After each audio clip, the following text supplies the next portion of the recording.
বলিউড বাদশাহ শাহরুখ খানকে নিয়ে বিরূপ মন্তব্য করায় বিপাকে পড়েছেন পরিচালক অনুরাগ কাশ্যপের ভাই ও নির্মাতা অভিনব কাশ্যপ। শাহরুখকে দেশ ছাড়ার পরামর্শ দিয়ে যেন আগুনে ঘি ঢেলে দিলেন তিনি, যা সামাজিক যোগাযোগ মাধ্যমে মুহূর্তেই ভাইরাল। পাশাপাশি শুরু হয়েছে তীব্র সমালোচনার ঝড়। কিন্তু কেন এমন মন্তব্য করলেন এই নির্মাতা? ভারতীয় গণমাধ্যম সূত্রে জানা যায়, অভিনবের দাবি এই দেশ থেকে চাওয়ার বা প্রার্থনার শেষ নেই, কিন্তু শাহরুখের স্বর্গ যেহেতু দুবাইয়ে, তাই তার সেখানেই চলে যাওয়া উচিত।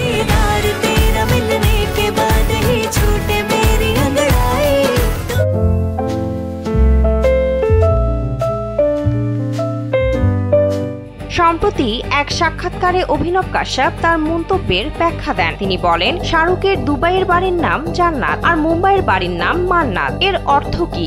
অর্থাৎ এই দেশ থেকে শুধু প্রাপ্তির জন্য প্রার্থনা করেন। এই দেশ থেকে চাহিদার কোনো শেষ নেই, কিন্তু স্বর্গ অর্থাৎ জান্নাত হচ্ছে দুবাইয়ে। ওখানেই যদি স্বর্গ থাকে, তাহলে ভারতে আপনি কি করছেন?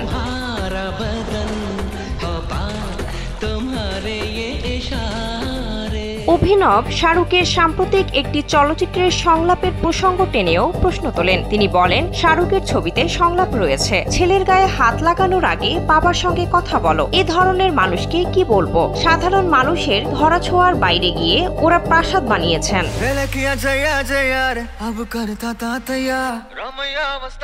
তিনি আরো বলেন, আমাদের কি আসে যায় ওদের সম্পত্তির পরিমাণ দিয়ে? ওরা কি আমাদের খেতে দেন? শাহরুখ নিঃসন্দেহে খুব ভালো কথা বলেন, কিন্তু ওর উদ্দেশ্য মোটে ভালো নয়। অভিনবের এমন মন্তব্যে শাহরুখ খানের ভক্তরা ক্ষুব্ধ প্রতিক্রিয়া জানিয়েছেন। তাদের দাবি, অভিনব কাশ্যপ যেহেতু বর্তমানে কোনো কাজ পাচ্ছেন না, তাই তিনি তারকাদের আক্রমণ করে আলোচনায় আসার চেষ্টা করছেন।